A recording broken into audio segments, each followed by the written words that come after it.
I hope you're prepared to go to a Knicks game in full disguise after saying what you just said about James Dolan. But Yeah.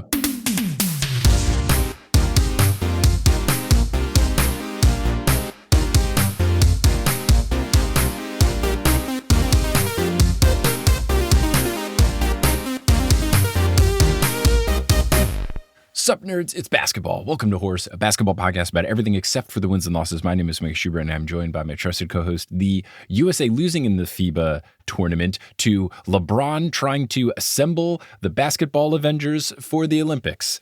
It's Adam Amwal. Adam, how's it going? It's going better for me than it was for the USA team in the FIBA championship. Yeah, they didn't make the championship game. They lost the bronze medal game to Team Canada, who did have New York Knicks player RJ Barrett on the team, so I can at least go with that and ignore the fact that two Knicks were on the American team. But, Dylan Brooks, who was on the Canadian team, LeBron's nemesis, I guess, because I guess LeBron always only beefs with people that are way worse at basketball than him.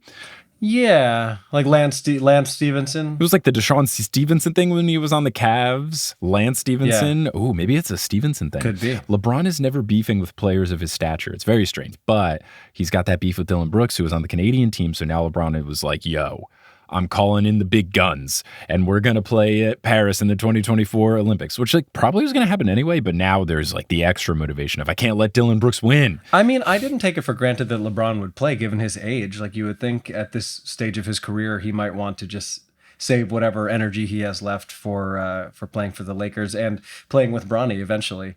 Who was it that they used to call Maple Jordan? Was that Andrew Wiggins? That was Andrew Wiggins. Great nickname. Which I respect that type of nickname, which is it's just silly. He's good at basketball and he's from Canada. Maple Jordan. There you go. I love a just straightforward nickname. We've got too many names based on people's initials or numbers or whatever. Just straightforward. I like it. I like that kind of nickname. We need more of those nicknames in the league. It is, I got to say, it is a little surprising that Dylan Brooks is Canadian because I think of Canadian people as being very mild-mannered and polite, and he's kind of a douche. Yeah. He's, kind of doing a lot of heavy lifting. That guy just sucks. He just seems like a not nice person to be around. But let's get ready to talk about more basketball stuff. Let's get prepared in the best place to get prepped, the Teal Memorial Locker Room. Only nice people in there. Exactly. Yeah. Was going to say Teal is nice and only nice people are allowed in. That is the stipulation to entry. So that's why we and all the Horse listeners go in, because I would imagine only nice people listen to the show. Has to be the case. Now, you know who else is here? As we've mentioned, there are some nice folks, but you know who's especially nice and especially having a good time? Probably the people giving us the most amount of money, a.k.a. our producer-level patrons. That is correct. The podcast is free, but these people are going above and beyond. The patrons are going above and beyond, and these producers are going above and beyond. Shout out to those producer-level patrons: Polly Burridge, Kendra Hadley, Salvatore Testa, Trust the Process, Siobhan Ellsbury, Don't Go Chasing Taco Falls, Bang, Bang, Roast Beef Debris, How About Them World Champion Denver Steam Nuggets, Anna Reed, Steph Curry probably won't ever play with Damian Lillard, but he still hits threes. Bang. Hi Trish, Nicole Shepard, Stubby Boardman Gets Paid, Chase Underrulo, Mr. Bubbles Plays Ball, Naked Rachel, Sidney Crosby is Vampire, Ginger Spurs Boy, and Josh Isn't Rich. I do believe there was an update on Sidney Crosby being or not being a vampire. Am I right? I tweeted that out. Yes, there was a promotional thing that the Pittsburgh Penguins do, which I think is very cool. Apparently, if you get season tickets, some player from the team delivers you them in person. That's so cool. And Sidney Crosby, wild that they got Sidney Crosby to do it. Usually these kind of meet the people, meet the players things. Yeah. It's when I was in Oakland, it was you can meet Mo Spates at a grocery store. It was literally a thing that I did. And I took an awkward picture with Maurice Spates, who was a fun, lovable, but not very good player on the Golden State Warriors. But yeah, Sidney Crosby, the best player. I don't know much about hockey, but I'm pretty sure he's one of the guys, a Durant level person. Hand delivered someone's tickets, and it was in the daylight. His skin didn't sparkle like the skin of a killer bella, but he delivered it to him, and there was a whole bunch of family members waiting on the porch to receive him, which is super cool. Everyone wearing a jersey, which was great. It is surprising, though, because early baseball reference here, ding, ding, ding. Ding, ding, ding. I feel like whenever they have a player come out to catch the honorary first pitch, it's never Aaron Judge, unless it's a celebrity doing it.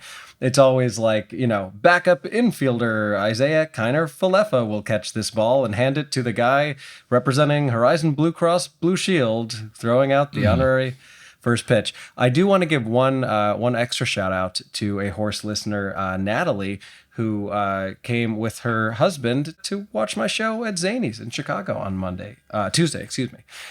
So much appreciated to Natalie and your beau. That is fantastic. That is fantastic. You know what else is fantastic? Getting dough from sponsors.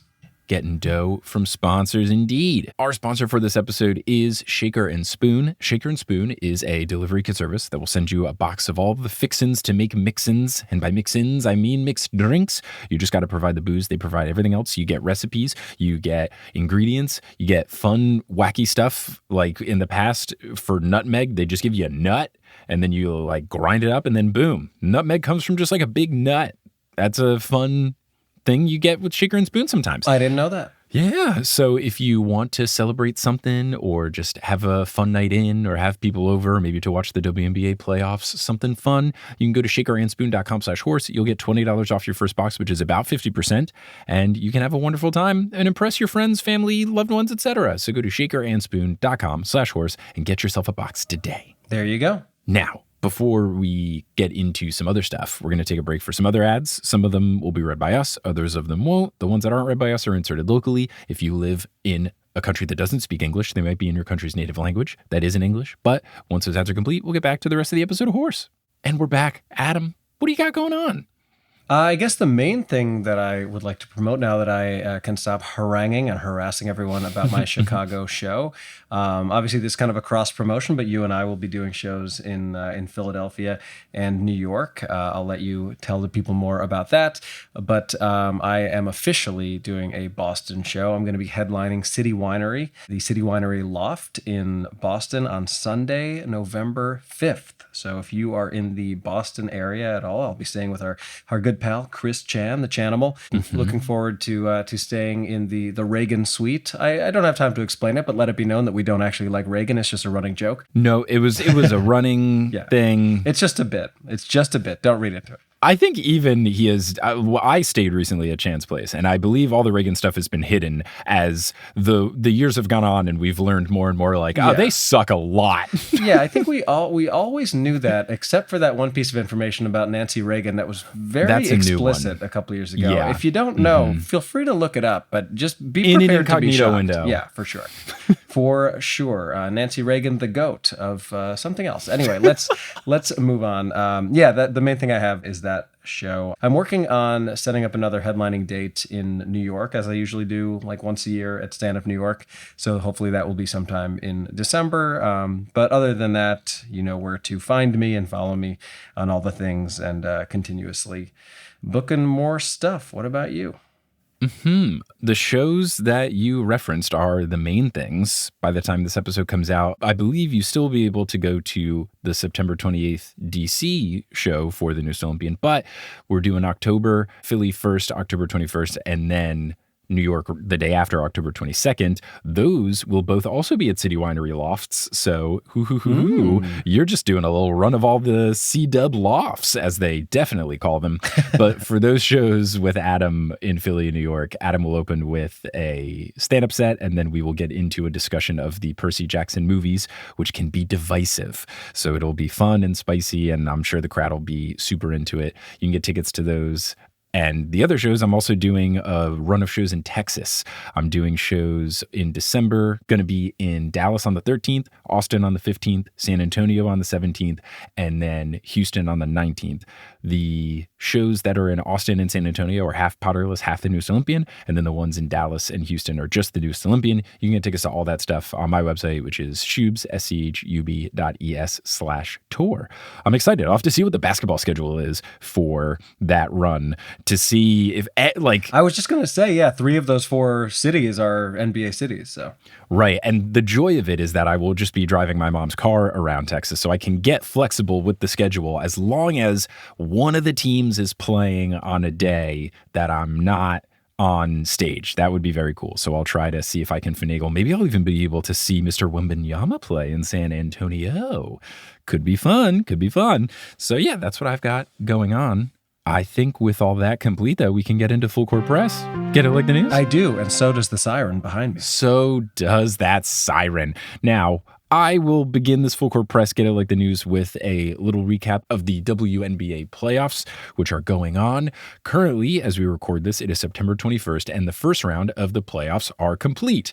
And they were exciting in terms of the basketball games were good, but they were not exciting in terms of like the series being close and stuff, because every team that was a higher seed won, and all but one of the 4 series were sweeps. Now, they are best of 3 series in the first round, so there were 3-2-0 sweeps and then one that was 2-1. There were still some exciting games. There was that game where Sabrina Ionescu set the record for playoff threes, where she just couldn't miss. Then there was an overtime game with the Liberty and the Mystics, which was really fun. You had the Sun and the Lynx have some really back and forth games. The Dallas Wings are now in the second round, and that is their first time ever making it to that round of the playoffs since moving to Dallas. So that's pretty cool. And one of the finest age takes I've ever had was at the beginning of the WNBA season being like, if you guys are looking for a fun team to root for, the Wings will be good this year. They are really rising, and they have a lot of young players on their team that'll be fun. If they could give the Aces some trouble in that next round, that could be very, very interesting. The Aces played incredibly well. The Liberty played well. And there was some emotional stuff after the series. Natasha Cloud on the Washington Mystics had a really emotional press conference, which was just nice to see. And who knows, I think her contract is up, so she's not sure if she's going to return. But, she gave a really heartfelt speech about what being on the team has meant to her over the past couple of years. So there's been some good stuff in the playoffs so far. I'm excited for what lies ahead. Starting September 24th, we've got Aces versus Wings, and then Liberty versus Sun. I would probably imagine we're going to be looking at Aces Liberty in the finals, but the Sun were solid this year as well. So we'll see if they give them a run for their money, if they fight against the super team, and it'll be interesting. And I believe the next episode that we put out after this will be on October 9th, which will be the day after the WNBA finals have begun. So I think what we should totally do is get Jordan Liggins on to discuss the finals for that episode once we know what the matchup is. And then we could do our classic dramatic things to look for in the finals. So that's what we've got ahead in terms of WNBA things. The other thing that did happen in WNBA news, we had mentioned this in the last episode, and then it was confirmed like the day after we recorded. Jewell Loyd did get the most points in a single season, set the record. Her and Breanna Stewart were going back and forth. They were formerly teammates. Breanna Stewart left for the Liberty this season. They were going all back and forth, and then they had a game. Both the last game of the season was on the same day for them, and Jewell scored enough points to make it clear, and then the Liberty game ended, so it was set in stone that she was the leading scoring record champion of all time, which is super cool, and a bright note in an otherwise season for the Seattle Storm, who didn't have a good one. Much more losses than wins, but we hope that will mean a good draft pick. So fingers crossed that we get someone awesome. Maybe Caitlin Clark will find her way to my Seattle Storm and we'll just skyrocket back into contention. Just a little 1-year blip on the radar of being bad. I would love that.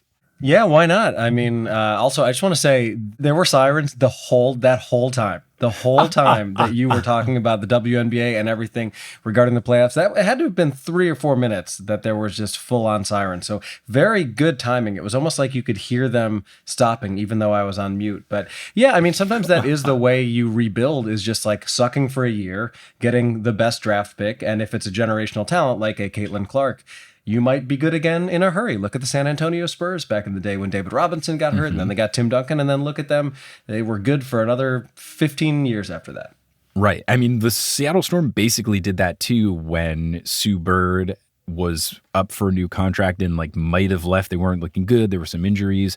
And then they were really bad that one year, and they got Breanna Stewart. And Sue Bird has admitted, I was probably going to go to another team if we didn't get Breanna Stewart, but Breanna made us instant contenders. So that will be pretty cool. If that could happen, that would be fun.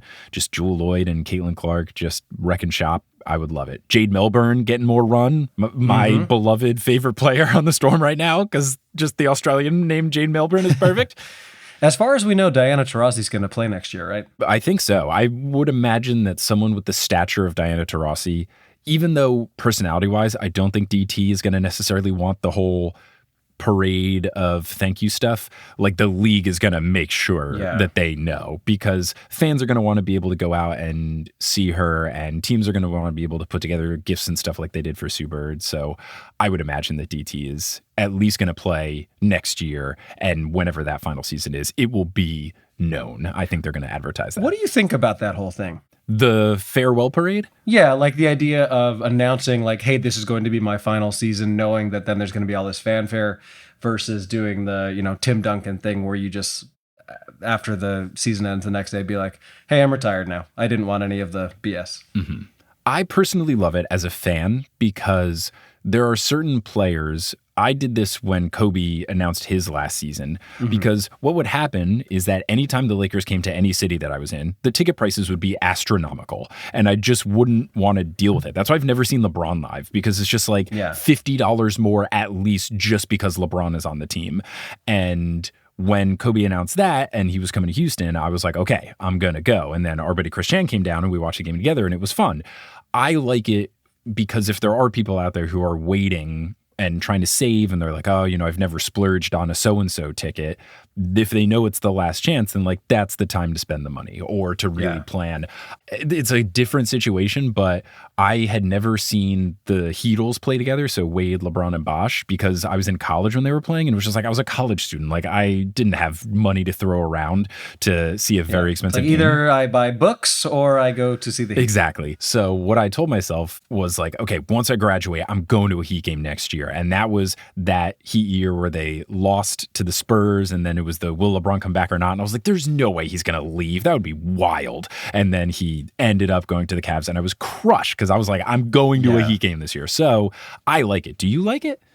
I do. I mean, I think sometimes there are moments where it feels like a little much, where it's tough, right? Because I think the league does want it, and I do think it's cool as a fan. You know, another baseball reference here, like Miguel Cabrera was just at Yankee Stadium. He's a great player. He's played mostly for the Tigers and for the Marlins before that, but like everyone knows it's his final year, the same way that everyone knew it was Jeter's final year. And what's cool is that then every stadium he goes to, they give him some sort of like customized thing that is reflective of the city or something like that. So they gave him, he was just playing the Dodgers, and they gave him like his own Hollywood star, things like that. So I think it is cool. I just think that some people's personality is such that they don't want all the attention and they would rather just kind of lay low. But yeah, I don't have a problem with it. I was just curious to hear what you thought. Final button on this topic. Steph Curry, I think, is the number one player I have not seen in the NBA that I really want to make sure I see before he retires. Who is your like number one? Would it be LeBron, I guess? I think it'll be LeBron just because I still haven't seen him. I was fortunate that I lived in Oakland during that first Warriors run when I knew the Warriors were really good and I liked the way they played basketball, but nobody else had caught up yet. That was the first season where they were really good. And I went to like 7 games. Like I was just going all the time. So yeah, I think LeBron is number one for me just from I've not seen the guy yet. Like it's at the point where this season I'll probably go to when the Lakers come to New York, unless I'm like in a city, like if I happen to be on tour in a city like New Orleans where tickets are way cheaper and the Lakers are playing, then I'll be like, oh, well, let's do this. It might be cheaper to fly to New Orleans and see the Lakers play the Pelicans than to go at the Garden. It honestly might be. There was a thing that someone did on Reddit years back where it was like, especially, I think it was maybe when the Pelicans were really bad or the Thunder was really bad. It was the thing of like, is it cheaper to go to a courtside game at the Staples Center or fly, pay for a hotel? It might have even been like when the Hawks were really bad. And the answer was go somewhere else. Yeah. Like, People did that for Taylor Swift, I think. Although it was expensive everywhere. Yeah. For sure. But yeah, I'll have to see. But I think one of my goals this year, I want to see LeBron this season. And I also got to make sure like he's not hurt, because now that's a thing that you have to worry about with LeBron, which you never had to worry about before. Yeah. Well, I mean, theoretically, we should have a long time to see her play, but I would love to see Sabrina Ionescu in person. Got to get to a Liberty game. You got time for sure. Other stuff for Full Court Press. So that concludes the good news portion of Full Court Press. Get it, like the news. The only other basketball stuff is bad. Like LeBron went to Saudi Arabia to like practice with their team or watch a practice. I don't know. Like that's bad because they're doing their whole sports washing thing where they're putting a bunch of money into sports to try to clear up their image, even though they treat people horribly. I mean, it's literally the real life version of the Ted Lasso, like Nigerian dude who wants to spend $1 gazillion on making the best team. At least when Ted Lasso was just like the guy sucks, but like Saudi yeah, Arabia, not a place that has like war it's crimes like oppressive exactly, and like human rights violations. Yeah, right. But yeah, it's very much like them trying to buy their image. So that's gross. And then there was a player on the Rockets, Kevin Porter Jr., who it's just, we'll put a link to it on the episode page of horsesuits.com if you want to read about it. But like, if you thought the Miles Bridges stuff was bad in terms of domestic violence, like this stuff is just as bad. Like it's just awful, and we have to major trigger warning for if you decide to look into it further. But it's awful, it's and tough. And again, just like Bridges, if the allegations are true, which they certainly seem to be credible, this guy should never be on an NBA court ever again. And what's wild, and I believe Chris Herring, who was on the pod before, Chris Herring wrote an article for Sports Illustrated, and maybe we'll link to this one as well, called something to the effect of like the NBA now has to put in a zero tolerance policy, which I think baseball has, but basically like if a player is found guilty of any sort of like domestic violence, abuse, anything in that realm, then teams have grounds just to like get rid of the player. You don't have to worry about contract ramifications, all that stuff. The NBA does not have that right now. And the NBA could be better about it because at least it seems like Miles Bridges is going to play this upcoming season, which is absolutely gross and horrendous. He has like a short, like 15 or 20 game suspension, which is bizarre. But the league would, I think, be a lot better if they had a zero tolerance policy, because what's currently going on with the Rockets is they can't cut the guy from the team because of how contracts and stuff work. So they would have to either trade him to another team who could then cut him. Like if you receive someone in a trade, you can instantly waive them. Or so the Rockets would either have to trade him or just like wait until the investigation is complete. But that could take a long time. Exactly. Yeah. Like it's a legal matter. Like it could take longer than the season. So it's just so weird that the Rockets are in a position where they can't just cut the guy because he's done some horrible things. And I think the NBA would be much better if they could at least be like, look, if he was criminally found guilty of this thing, like let's get this guy off the team immediately. Like we're wasting a roster spot on this guy. I was under the impression that there was a way that you could put someone on like an unpaid leave of absence sort of thing. Like I think that's what's happening with the Tampa Bay Rays and Wander Franco, which is like a horrible situation. But I could be wrong about that. And obviously every sport has their own rules in terms of how those things are handled. But it's silly to me that any NBA team wouldn't be able to cut a player if they are accused of something that heinous. I believe they are able to keep him away from the team and tell him to not show up to stuff, but I don't think that they can like truly officially cut him from the roster and like fill his roster spot. So more like nitty gritty contracty type stuff than like, you know, he's not going to show up to training camp. He's not going to be at media day. He's not going to be on the team. But like, I don't know that they can say, okay, he's off the team. Let's bring in another rookie and give him some minutes or something like that. But all that aside, let's forget the grossness and let's continue on with the rest of this episode, which is going to be a very fun, wonderful interview with Jonathan Macri, who is someone that I've followed for a while now, someone who covers the Knicks and just does so in a very level-headed way.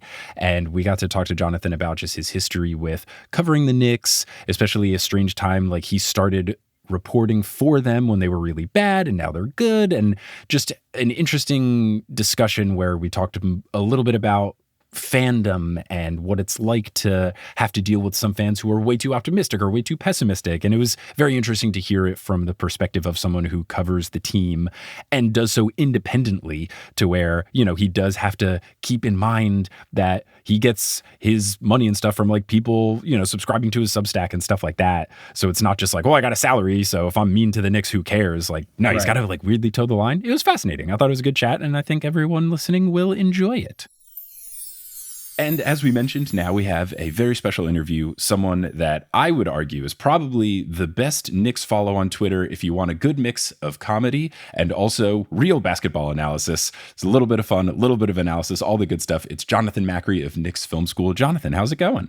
It's going good. I appreciate you saying I'm a good follow on Twitter, even though I don't really tweet all that much anymore. Although I guess I think that's a factor in it, you know? Yeah, maybe. I don't know. That's a good point. Although I guess now that the season is going to be starting pretty soon, I'll get back into the swing of things a little bit. Yeah. So for anyone unaware, you do a lot of different writing and covering of the Knicks. You do podcasts, video, a whole bunch of stuff, all for Knicks Film School. How did you get into just covering the Knicks, going obviously from fandom into the next step where you're actually looking into it more in depth and covering the Knicks as your life? Man, it's been quite a journey. I mean, honestly, and I've told the story before, but it generated from really a place of having time to kill. So I guess 8 years ago now. Yeah, that sounds about right. I switched careers from law to teaching. And with that change, started taking the train every day because I was living in Long Island at the time and got a job teaching where I actually still teach now in Brooklyn. So I had an hour train ride each way to Phil. And like, I had obviously always been interested in writing. I obviously always loved the Knicks and the NBA. And I'm like, you know what? Part of the reason I got out of law was to have a little bit more free time to pursue some interests. And one of those interests was writing. And I'm like, let me just try writing about the thing that I feel most passionately about. And that's the Knicks. It's also, the thing I felt I knew the best. So I really just started, like I think I had a Tumblr. I would jot some thoughts down and talk about a deep cut. So I would jot some thoughts down in there occasionally. And then, one thing led to another. And eventually I kind of submitted some of my stuff to a few blogs, got picked up. One thing led to another. And then eventually it built up. And now I consider it a full-time job, even though I do something else in addition. That's really cool. Now, you said Knicks fandom was always there. How did that begin? Was it something that you had ever since diapers? Did your family bring you into it? What bestowed this curse that I share with you as a fellow Knicks fan? I was late to sports, to be honest with you. So you hear a lot, like 4, 5, 6 years old, maybe fandom starts for a lot of people. For me, I didn't start watching any sport until I think I was about 9 or 10 years old. And the Knicks were the first sport. It was the 93-94 season. I started to be aware of them in the 92-93. That's when I went to my first game, but I wasn't really a fan. 93-94, that was a year for anybody who's listening and may not know, where the Knicks went to their first finals, or whatever it was, since in 20 years, basically in 2 decades. Mm-hmm. And there was definitely a spirit that had kind of captured the city. And brief personal history. My parents separated when I was very young. So I, from as early as I could remember, would spend, either Fridays or weekends with my biological father. And the rest of the time I'd be at home where my stepdad was. And it was this weird situation where like my stepdad and my dad could not be more different. But this thing they had in common was that season, at least, they were both very into the Knicks. It was this thing that I kind of shared with both of them at the same time, albeit from like different places. And like, regardless of where I was, whether I was at home or I was with my dad, the Knicks game would be on. And they were great that year. It made it very easy and fun to follow, even though it ended in somewhat heartbreaking fashion with a loss in the finals. I was hooked. It didn't take anything else. I was hooked for life. That's really cool. Now, obviously, the Knicks have had their ups and their downs. We're currently in a slight up, which is pretty cool and a rare thing to have happen. When you got into covering the Knicks, when you have some of those seasons where it's just the doldrums and we're putting all of our hope into second round pick Ron Baker, when we're getting in the real like depths of Knicks fandom, what is it like, both as a fan and then also someone who's covering the Knicks? Is it tougher to cover the bad team? Is it weirdly like a fun challenge to say like, what could I even write about? What? I don't want to say the most fun I've ever had covering the team was the first year I want to say covering. I mean, so for instance, I started the podcast ahead of the 2018-19 season, which for anybody who may not remember, that's the year where, they went into the season with a stripped down roster. Porzingis was injured. They ended up trading him in the middle of that year, but the intention was always to be bad. There's some discrepancy about how bad they actually intended to be, but they ended up winning 17 games, which was tied for the lowest total in the 77-year history of the franchise. But because the expectations were so low heading into that season, and everybody was looking forward to the summer of 2019 where they were going to make this play for Kevin Durant and Kyrie Irving and the whole thing, and maybe they would get a top draft pick, whether it be Zion Williamson or whoever. It made the stakes for that season so low. And in a way, it was kind of enjoyable in this strange way, because it's like, all right, we know we stink. We know we're going to lose every game. But hey, Mitchell Robinson had 8 blocks tonight. Let's be excited about that. And it forced you to grab onto the things that were good. And I say it was kind of easy in a way, because now, at least over the last 4 years, or every year since then, there have been expectations to varying degrees. Yeah. And when there are expectations and you don't win every game, fans are upset. And so now a big part of what I do is I hear out fans through our chats and the post games who are just not happy with something or other because, they didn't win or whatever. Back then, nobody was really upset that they were losing, because again, it was kind of all part of the plan. I wonder sometimes, now that I've been doing this for a little while and I'm a little bit more, how can I put this politely? I don't drink the Kool-Aid quite as fast, Right. Sure. I wonder if that season would have been as easy for me to be really enthusiastic about. But everything works out for a reason. It's to this day, I still hear from a lot of people who say, "Oh, I started following you back in 2018, and it was so great because everything was so negative and you were so positive about the team." I asked myself, could I still be that positive if I was going to cover that year today, after having done this for a while, and again, kind of taking a little bit of a different view. But everything happens for a reason. Yeah, when you can tell that your team is tanking for a reason because they're trying to set themselves up for something, whether that be a draft pick or a big signing. And yes, obviously the Knicks did not get Durant or Kyrie, and we all know how that turned out for the Nets. But, I'm a Chicago Bulls fan, and as much as I would have loved to have worn a Bulls shirt to troll both of you, I'd kind of be trolling myself, because that's where the team is at.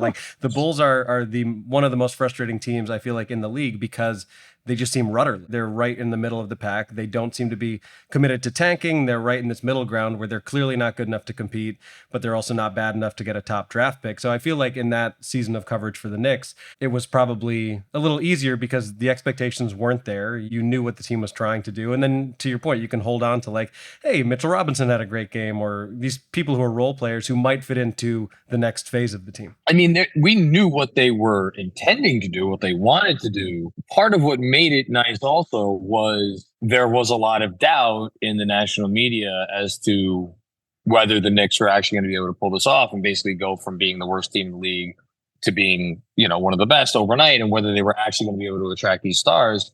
And there was a lot of snickering, and it created this galvanizing effect where Knicks fans, I think that season, more than any other I can remember, really banded together to be like, look, we finally have a plan that could, if it works out, will vault us to the top of the league. And I think that added something to that season that maybe, like you're saying, might not be present otherwise. Yeah. I feel like I even had this conversation with Adam before we started doing the podcast together, where when the season was coming together, as part of my, 7 steps of grief getting over the Porzingis trade, because I was crushed at the time, I think I had the exact conversation of it's a very specific plan, but if it works, it'll be great. It was specific. It's so narrow, but if all the stars align, and it's so funny that looking in retrospect, I'm so delighted that we did not get the wildness that is KD and Kyrie, and now even Zion. It's funny, just all the 3 people that we had our eyes on. It's maybe it is okay that we have Julius Randle and friends, and now Jalen Brunson is fun, and the team is in this weird, bizarre space. And this was my next question for you. I feel like this particular season, the Knicks are just boringly normal, and it's bizarre because I just feel like the Knicks, it's always we're either the laughing stock of the league and people are making fun of us, or everyone's talking about us because we're trying to contend and we're doing these big swings. We're just a team with some good folks and some direction.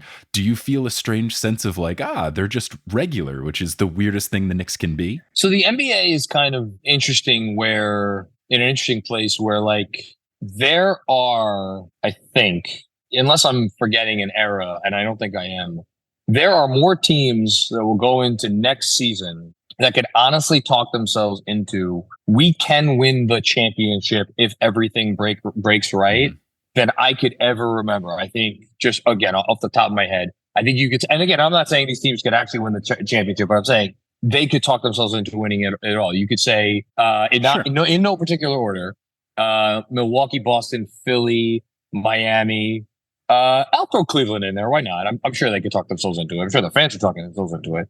And then out west, Denver, both LA teams, Golden State. I'm sure I'm forgetting somebody. Sacramento, obvious. Maybe a little Sacramento upstart. I don't know if even they're talking themselves into like winning it all. Oh, Phoenix. I can never forget Phoenix.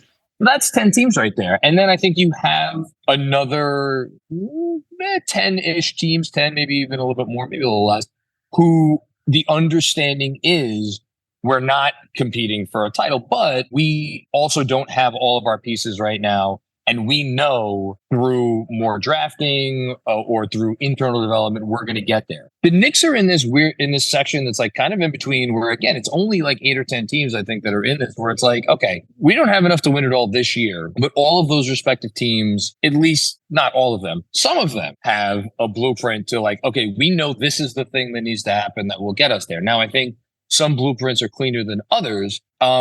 And it's funny, we just talking about 2018-19. It's not all that different from then, because then the next plan was very clear. There was one plan. It was, we're going to try to sign KD and Kyrie. And if we don't get KD, Kyrie, maybe we'll get Jimmy Butler and Kyrie and Kemba Walker or whoever. And we're going to try to get a top draft pick and we'll be back. The same thing can be said about this team, where it's like, there is only one plan. It is, we're going to trade our picks and young player X, Y, or Z for a superstar, and then we will be a contender. That's it. That's the plan. That's the only way they're ever going to contend. But I think the view around the league is positive because A, they're good, B, they're respectable, and C, they do have the assets to swing such a trade. It's just a question of, who, when, who and when. But those are two pretty big questions. So like in that sense, like, yes, it is nice to be normal and pretty good and like not have any drama, but there needs to be an understanding amongst the fan base that like, look, this team is not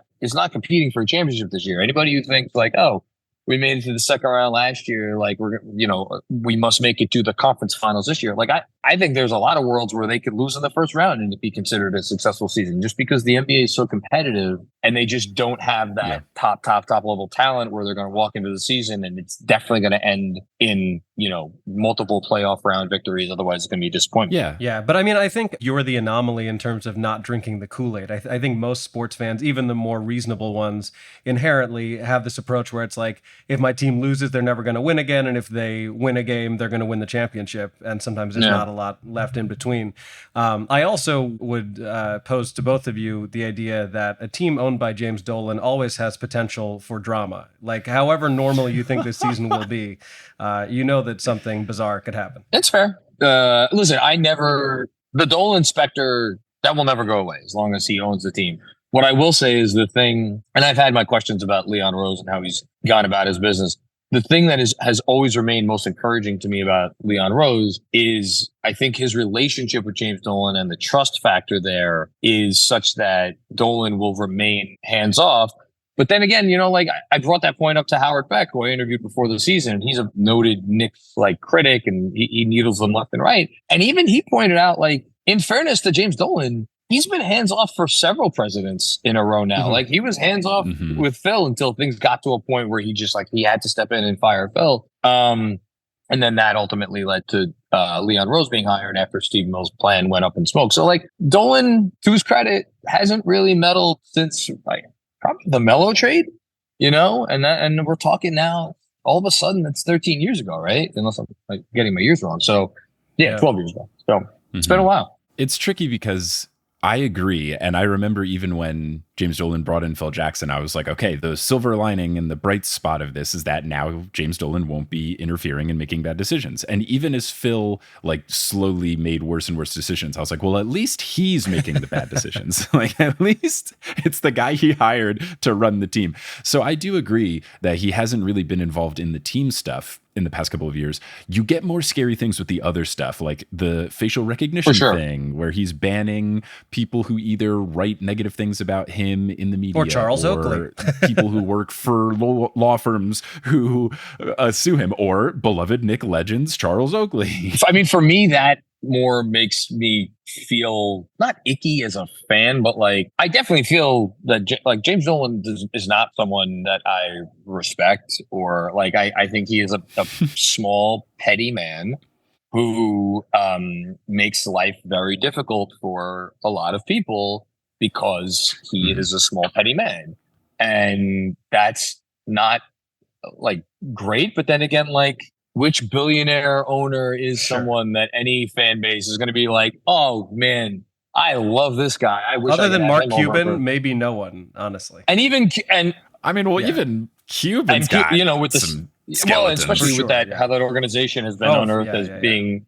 not exactly great to its female employees several times now over the past several years. But I digress. But yeah, that stuff with Dolan exists. At the end of the day, it doesn't bother me too much because I don't think that impacts the front office's ability to construct a winning team. I don't think any player or star out there is going to be like, I'm not going to come to the Knicks because James Dolan is petty. You know, I say I don't know that for a fact. That is what I assume, but who knows? I hope you're prepared to go to a Knicks game in full disguise after saying what you just said about James Dolan. But I would agree. I think ultimately what you want out of an owner is willingness to spend money to make the team good. And I feel like Dolan has shown himself as someone who's generally willing to do that. So ultimately, that's kind of what you're looking for as a fan, right? Yeah, absolutely. And I do think they will spend.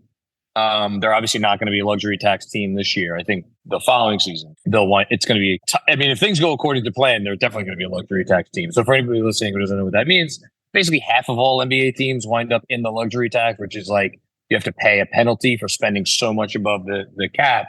But the thing is, you want to try to avoid being a luxury tax team until you are a contender. And the fact that they haven't been in the tax for a few years, I don't begrudge them that one bit because that's just good team management, because when you're in the tax, it restricts your ability to do certain things. What you wouldn't want is if you have a team that is potentially a contender and you have your owner cutting costs because they want to stay out of the tax, which there are teams that do that. And that's a situation where if I just as a fan, I would be much more frustrated by that than any facial recognition stuff that like James Dolan does. Sure.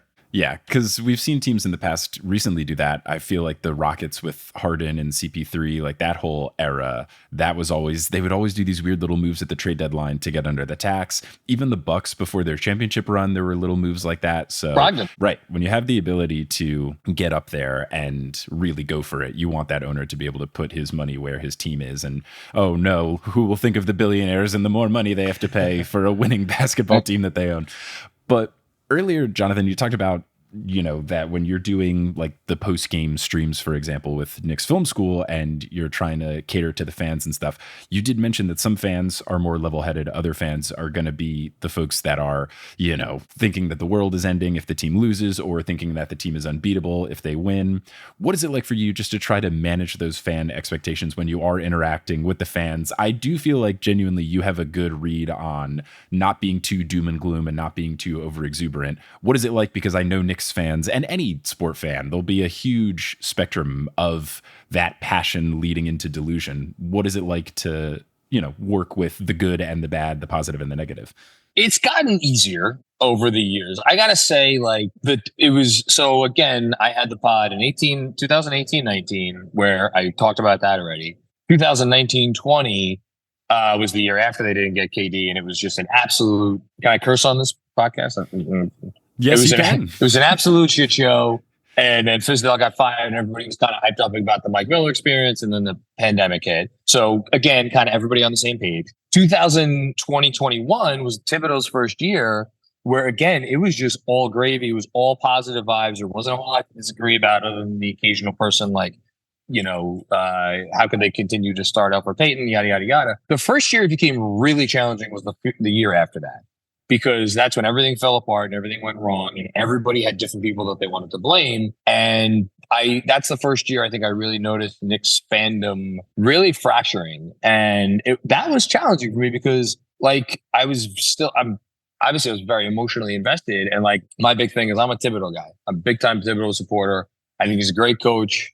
I think he's an asset to the organization. I think, like every coach, he's not perfect, but I've generally been a believer in him. And so that season with post games was very difficult for me because people would be calling for Tibbs' job. And I'm like, this guy won coach of the year last year. Like, I understand it's been a bad year, but there are a lot of reasons for that. And then I think for me, that process was very, it was necessary because it kind of helped me or forced me to compartmentalize how I approach this. Now, the flip side of that is I am 1000% less emotional as a fan now than I used to be. Like like a lot of fans, like if the Knicks used to lose, I wouldn't be able to like get a good night's sleep for several days, but they used to lose a lot.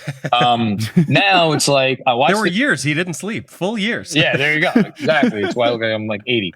But like now it's like I'm into the game.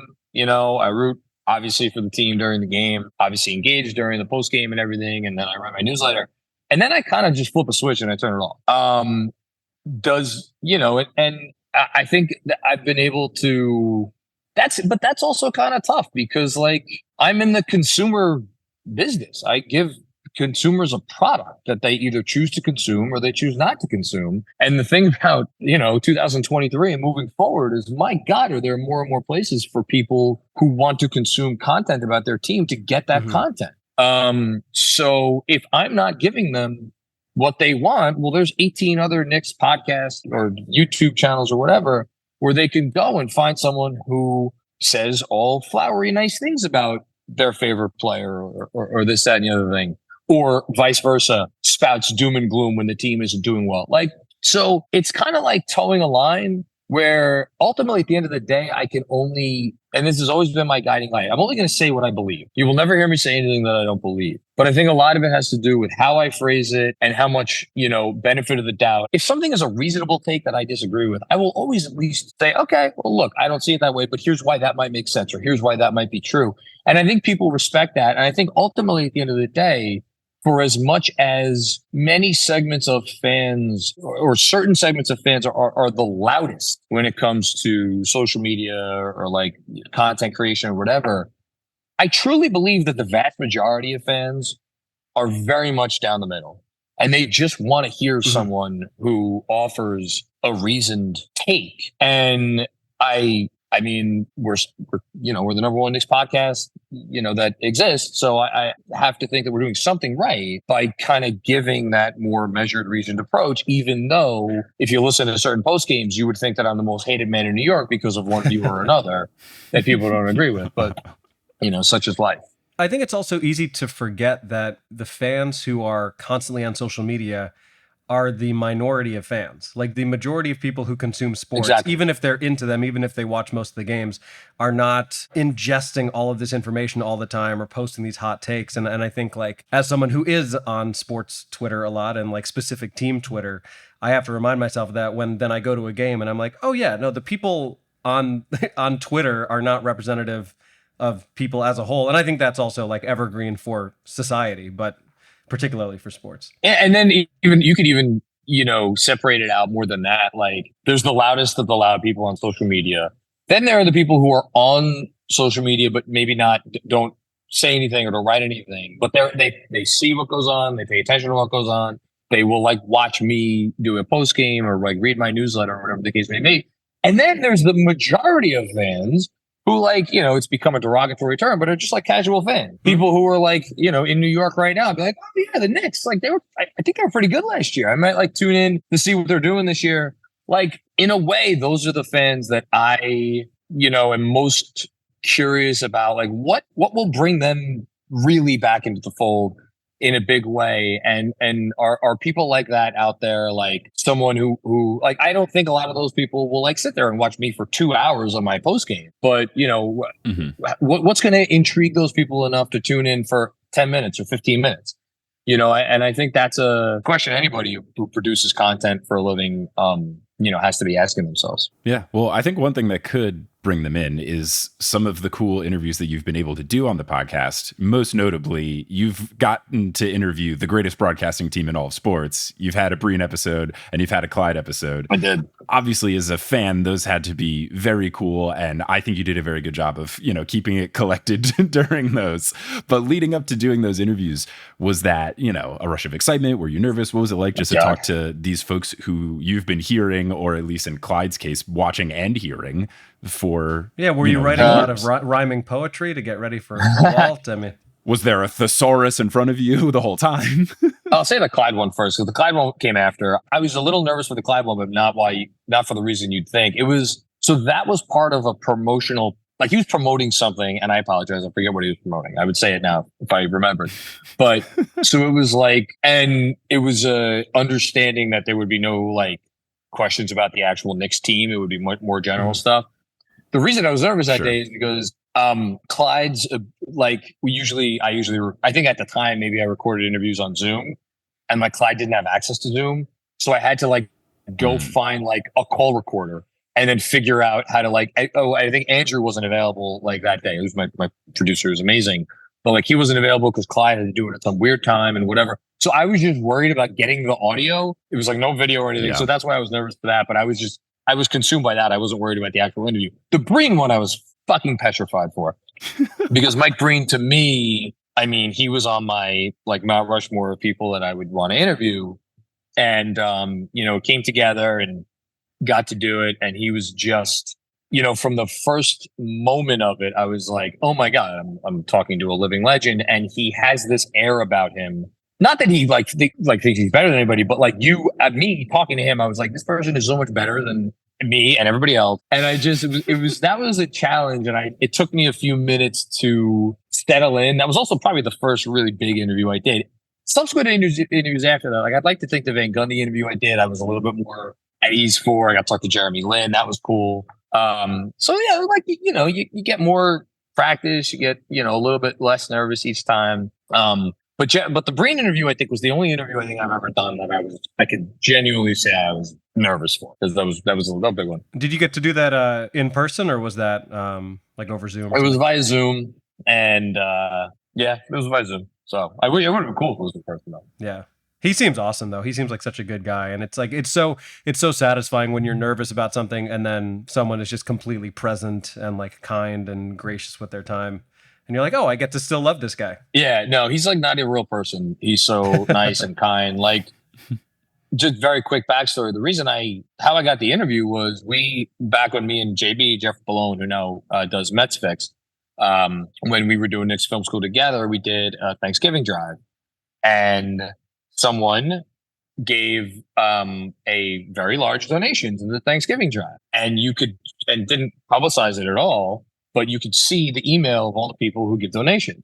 And sure enough, it was Mike Breen. So I had his email ad. So when I started for the 1 year, I covered games in person for what was then Knicks Sports Illustrated. I think it was the second game I covered. I went up to him. I just was like, not to try to fan out or anything, but just be like, hey, just want to thank you. That was so kind. You didn't have to do that. And before I could even get the words out, he's like, Jonathan Mack, it's so nice to meet you. I'm such a big fan of yours. He mentioned something that I had written like a few days before. I read a piece that really hit me, and I was like, oh my God. And then this guy knows who I am. Oh, no, that's literally what I said. Like, how does Mike Breen know who I am? And the last thing he said was, if you ever need anything, please feel free to reach out. Now, I knew if I went through the Knicks, I wasn't getting anywhere because the Knicks don't care for me very much. But I knew I had his email. And so I just dropped him a note when it was coming up on our 300th episode. And I'm like, hey man, appreciate the offer so much. I would be honored if for our 300th episode, you could come on. He emailed me back within like the hour. He's like, tell me when and where. Thrilled to do it. It's just like, he didn't need to do that. Nobody would have ever known if he didn't do that. And then real quick. And then when I was coming up on, I think Van Gundy was 400. When I was coming up on 400, sure. What did I do? I was like, I would love to get Van Gundy. How do I get Van Gundy? Okay, well, sent Breen an email. I'm like, hey, would you possibly be able to put me in touch with like the ESPN booker who I could ask for like Jeff, like to get me in touch with Jeff Van Gundy? emails me back again, half hour. Here's Jeff's cell.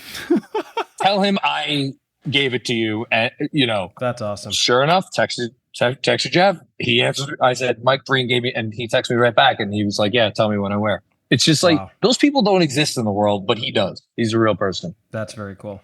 It's awesome. Just a real professional, super nice guy. And I can't think of a better note to end the interview on than us all agreeing that Mike Green is the best person on earth. And we are all lucky to share the globe with him. Jonathan, thank you so much for joining. This was a delight. If people want to find you, Knicks Film School, all the stuff you're doing, where can they find you? Yeah, you could find me when I'm not in my other day job, writing about the Knicks for Knicks Film School newsletter. It's on Substack, so Substack's becoming a big thing. Been very happy to be on there for a bunch of years now, and love writing that newsletter. So if you like reading stuff about your favorite team, come check that out. And then Knicks Film School podcast, the Knicks Film School YouTube channel, pretty much anything that we put out on audio. We also have a video of. We've actually been toying with doing some video exclusive stuff. So if you're not subscribed to the Knicks Film School YouTube channel, feel free to go subscribe to that. And then, just, get ready to really get into the thick of it. I mean, Media Day is 3 weeks from yesterday as we're recording this right now. It'll be here before you know it. And I appreciate you guys having me on. This was a lot of fun. Genuinely, this was really cool. I don't get to talk about myself or my journey that much. So anybody who does stuff like what I do, I mean, I think they appreciate the opportunity to do it every now and then. So thank you guys for having me. Happy to have you. No and, feel free to give us Jeff Van Gundy's cell phone if you feel comfortable. And we promise we'll be totally responsible with it. But thank you again. Anytime. Thanks for listening to this episode of Horse. Horse is hosted by Adam Mamawala and Mike Schubert. Our editor is Kensei Saramaki. The website is by Kelly Schubert. The art is by Allison Wakeman. The music is by Bettina Campamanes. And the social media is by both of the Horse Boys. Thank you to our producer-level patrons, Polly Burridge, Kendra Hadley, Salvatore Testa, Trust the Process, Siobhan Ellsbury, Don't Go Chasing Taco Falls, Bang, Bang, Roast Beef Debris, How About Them World Champion Denver Steamed Nuggets, Anna Reed, Steph Curry probably won't ever play with Damian Lillard, but he still hits threes. Oh no, Damian Lillard's from Oakland, no. But also Bang. Hi Trish, Nicole Shepard, Stubby Boardman Gets Paid, Chase Underulo, Mr. Bubbles Plays Ball, Naked Rachel, Sidney Crosby is a vampire, but maybe not, actually, upon further investigation. Ginger Spurs Boy, and Josh Isn't Rich. Follow us on Facebook and Instagram at Horse Hoops and on Twitter at Horse_Hoops because Horse Hoops was actually one of those grumbly Knicks fans that gave Jonathan a bunch of crap for no good reason because he seems like a really nice person. So I had to get that account. Not cool, man.